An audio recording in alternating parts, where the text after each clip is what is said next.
पति को मार नहीं सकता, कोई पति को मार नहीं सकता, कोई पति को मार नहीं सकता। बस एक यति को छोड़ कोई उनको संहार नहीं सकता, उनको संहार नहीं सकता, उनको संहार नहीं सकता।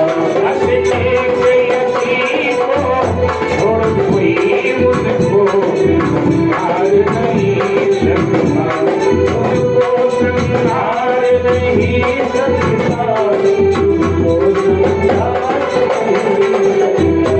फिर भी ईश्वर की माया का कोई पार नहीं अब तक पाया, कोई पार नहीं अब तक पाया, कोई पार नहीं अब तक पाया।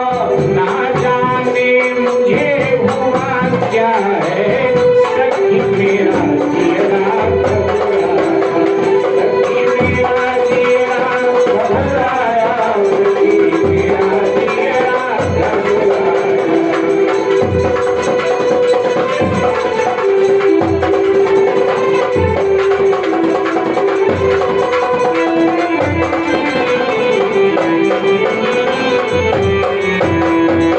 नहीं नहीं, ऐसा नहीं हो सकता।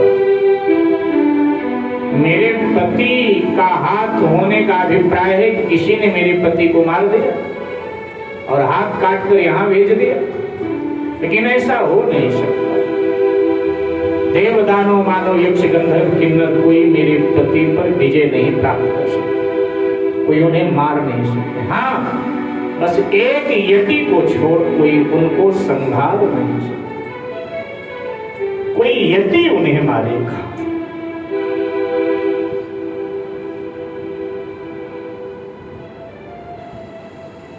ऐसा भी तो हो सकता है कि मेरे पति ने ही मेरे परीक्षा के लिए और ये माया रची हो, ये खेल रचाया हो, ऐसा भी तो हो सकता है।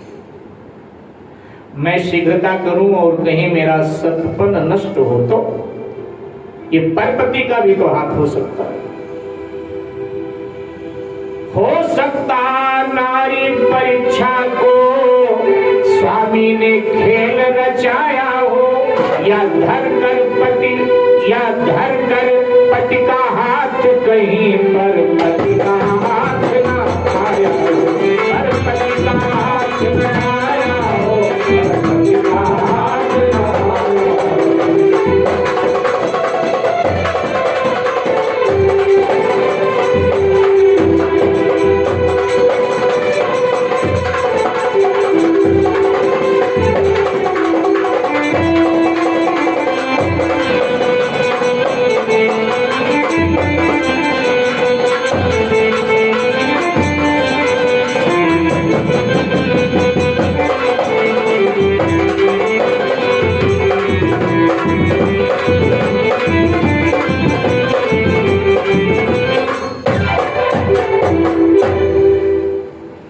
ऐसा भी हो सकता है मेरी परीक्षा के लिए मेरे पतिदेव ने ये सब खेल रचा,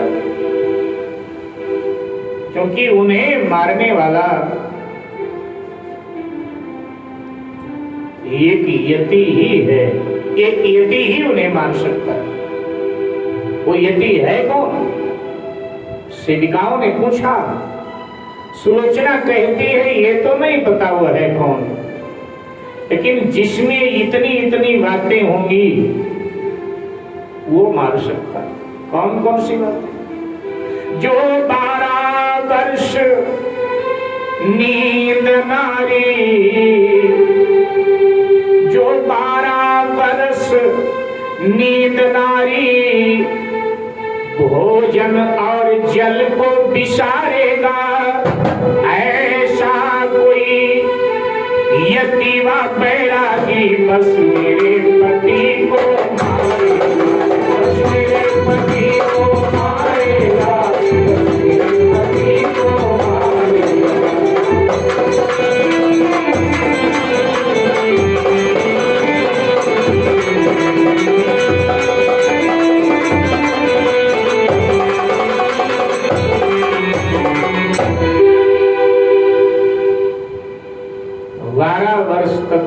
अन्न, अनाज,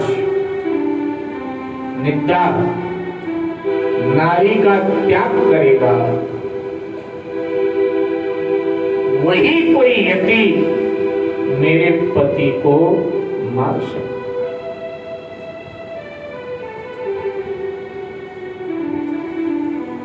लेकिन इस हाथ को देख देखकर मुझे घबराहट हो रही है। देखो, ईश्वर की माया का कोई पार नहीं पा सकता। और अब हाथ जोड़कर उस हाथ के आगे खड़ी हुई, कटे हुए हाथ के साथ पास हाथ जोड़कर खड़ी, जो तू पति का हाथ है नहीं किसी का, तो तुझको मेरी शपथ लिख दे सत सत बार। सत्य सत्य लिख। अगर किसी का और का हाथ नहीं, मेरे पति का हाथ है तो लिख। किसने मारा? मेरे पति। उंगलियां इस तरह से झुकी हुई थी, सिकुड़ी हुई थी। जैसे इतना सुलोचना ने कहा तो उंगलियां खुल गई, दोनों हाथों की फैल गई, और उंगलियों ने इशारा किया कुछ ला लिखने के। सुलोचना ने सेविकाओं को आदेश किया, पट्टी ले आई, खड़िया मिट्टी लाकर रख दिया। खड़िया मिट्टी उठाया, पट्टी पर लिख दिया, यह मेरा ही हाथ है नहीं किसी का, प्यारी मैं परवश हुआ छूटा तेरा साथ। प्यारी मैं परवश हुआ छूटा तेरा साथ, ये मेरा ही हाथ है नहीं किसी का। सुलोचने, हर जीव परवश है तो अहंकार में अपने आप को स्वतंत्र घोषित करता है, सब ईश्वर के अधीन।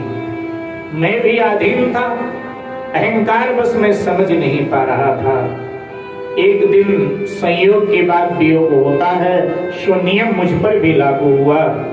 मैं चाहता नहीं था मेरा तेरा वियोग हो, लेकिन सृष्टि के नियम के अनुसार आज मेरा वियोग तुझसे हो गया। ये मेरा ही हाथ है। सुलोचना ने कहा, किसने मारा आपको? तब कहा, आगे लिखा कि शेषावतार है लखनलाल। लक्ष्मण जी साधारण मनुष्य नहीं है, शेष नारायण के अवतार।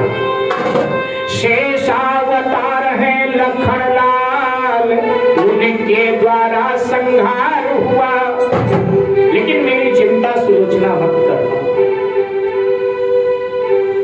भजन मैं कर नहीं सका, लेकिन फिर भी गति मुझे अच्छी मिल रही है। क्यों? शेषावतार है लखनलाल, उनके द्वारा संहार हुआ।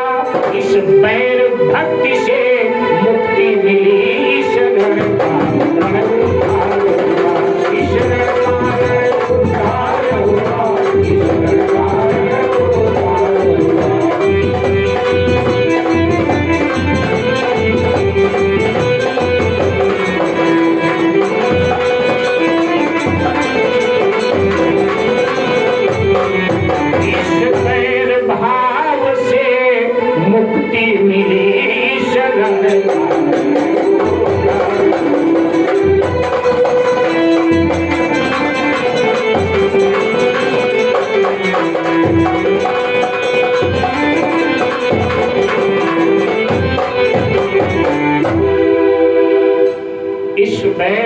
से मुक्ति लाभ मुझे मिल गया, मेरा उद्धार हो गया। ये कहकर हाथ, ये लिख कर हाथ निर्जीव।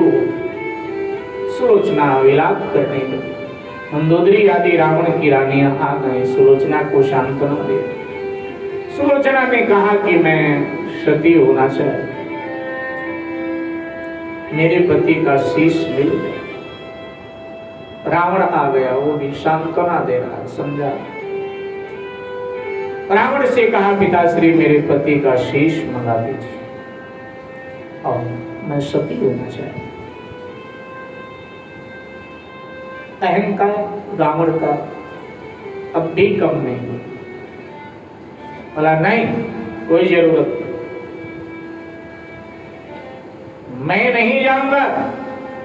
रामा दिल में शीश मांगे, कोई नौकर सेवक भेज दो। नहीं नहीं, शत्रु से मांगी जाए भीख, शत्रु से मांगी जाए भीख, शोभित ये ना योद्धाओं को, डर गया मांगने जो कोई लानतीन बीच, लानतीन बीच भुजाओं को, लानतीन बीच भुजाओं, लानतीन बीच भुजाओं को, लानतीन बीच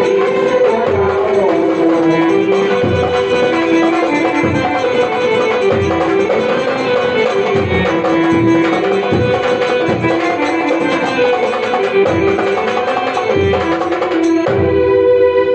मेरे भाई बहन, रावण ने कहा लंका से यदि कोई भी जाकर राम के आगे गिड़गिड़ाया, शीश मांगने गया, मेरे इन 20 भुजाओं को लानत नहीं। अगर मैं रावण हूं, कल ब्याज सहित रकम भी चुका लूंगा। कल मैं युद्ध में जाऊंगा, श्री राम लक्ष्मण दोनों का शीश काट कर ले आऊंगा। सुलोचना ने कहा पिताश्री अब अहंकार आपको छोड़ देना चाहिए। रावण बड़बड़ाता हुआ चला गया। मंदोदरी ने कहा कि बेटी तुम खुद ही जाओ, और पालकी तैयार हुई। सुलोचना पालकी में आरूढ़, सेवक पालकी लेकर रामा को चल पड़े। यहाँ एक बात बतानी रह गई। सुलोचना ने कहा कि उनकी सीता यहाँ अशोक वाटिका में है, कहीं मैं शीश मांगने जाऊं और मुझे बंदी बना लिया जाए तो। मंदोदरी ने कहा वो राम है, इसलिए वहां ऐसा हो ही नहीं सकता। देखिए, मंदोदरी ने कहा वो राम है, इसलिए ऐसा वहां हो ही नहीं सकता। वहां तो मर्यादा ही मर्यादा है। निर्भीक होकर जा, निडर होकर पालकी। वानरों ने देखा पालकी आ रही है तो वानर भागे भागे भगवान के पास गए, बोले प्रभु मेघनाथ के मरते ही रावण सुधर गया, शायद माँ जानकी को शायद उसने वापस भेज दिया पालकी में। माँ जानकी शायद आ गई। इतने में विभीषण ने देखा, पहचाना। उन्होंने कहा प्रभु माँ जानकी नहीं है, ये मेघनाथ की पत्नी सुलोचना, रावण की बड़ी पुत्र वधू, अर्थात मेरी बड़ी पुत्र वधू सुलोचना। भगवान ने जैसे सुना, सुलोचना उठकर खड़े हो, सुलोचना की स्वागत के। सुलोचना पालकी से बाहर निकली। भगवान श्री राम ने दूर से सुलोचना को प्रणाम किया। ये राम है, ये है राम।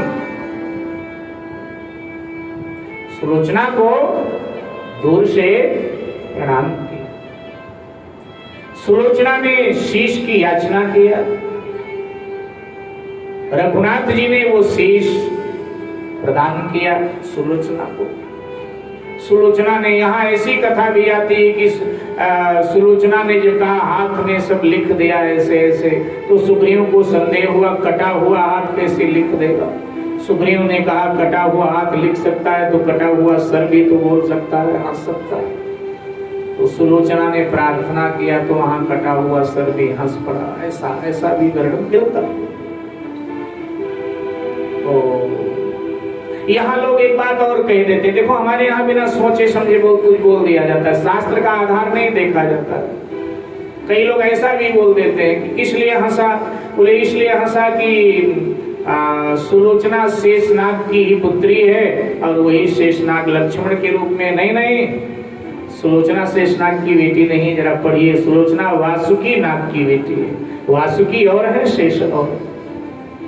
वो शेष नारायण है, वासुकी और है। सुलोचना वासुकी नाग की पुत्री है, शेषनाग की। फिर भी सुलोचना का एक संबंध है, ध्यान दीजिए। पुराणों में कथा आती है, ये पौराणिक कथा है, पुराणों में कथा आती है कि वासुकी नाग भगवान शंकर की सेवा में उन दिनों थे। तो पार्वती जी शिव जी का श्रृंगार कर रही थी, तब सब श्रृंगार कर चुकी थी। करकोटक नाग को शिव जी के बाएं हाथ में कंगन के रूप में बांध दिया और वासुकी सेवा में था, तो वासुकी को शिव जी के दाएं हाथ में कंगन के रूप में बांध रही थी। वासुकी माँ का स्पर्श पा करके फिसल रहा था बार बार, ये पौराणिक कथा, बार बार फिसल रहा था। तो माँ को थोड़ा गुस्सा आ गया, क्रोध आ गया। माँ ने वासुकी की गर्दन को दबा दिया जोर से, और जैसे गर्दन को दबाया तो वासुकी के दोनों आंखों से आंसू टपक पड़े। पहले दाहिने आंख से आंसू आए, फिर बाएं से, तो दाहिने से आंसू आए, शिव जी के इच्छा से एक पुत्री के रूप में परिवर्तित हो गए। पार्वती जी ने कहा स्वामी ये क्या हुआ? बोले पुत्री है। बोले इसका नाम क्या होगा? शिव जी ने कहा सुनैना। तब तक बाएं आंख से भी आंसू टपक पड़े, उससे भी एक पुत्री का निर्माण हुआ। बोले इसका क्या नाम होगा? बोले सुलोचना। और शिव जी ने वासुकी को अपनी सेवा से मुक्त कर दिया। बोले अब आप अपनी राजधानी पाताल लोक पधारो। तो वासुकी नाग दोनों पुत्रियों को लेकर आ गए, उनका लालन पालन किया। पौराणिक कथा कहती है जब दोनों पुत्रियां युवा हुई तब सुनैना का विवाह वेद विधान से महाराज जनक जी के साथ। बात समझ रहे हो? सुनैना का विवाह वेद विधान से महाराज जनक जी के साथ हुआ। सुलोचना का मेघनाद ने अपहरण कर लिया, जोर जबरदस्ती सुलोचना का मेघनाद ने अपहरण करके अपनी पत्नी बना लिया।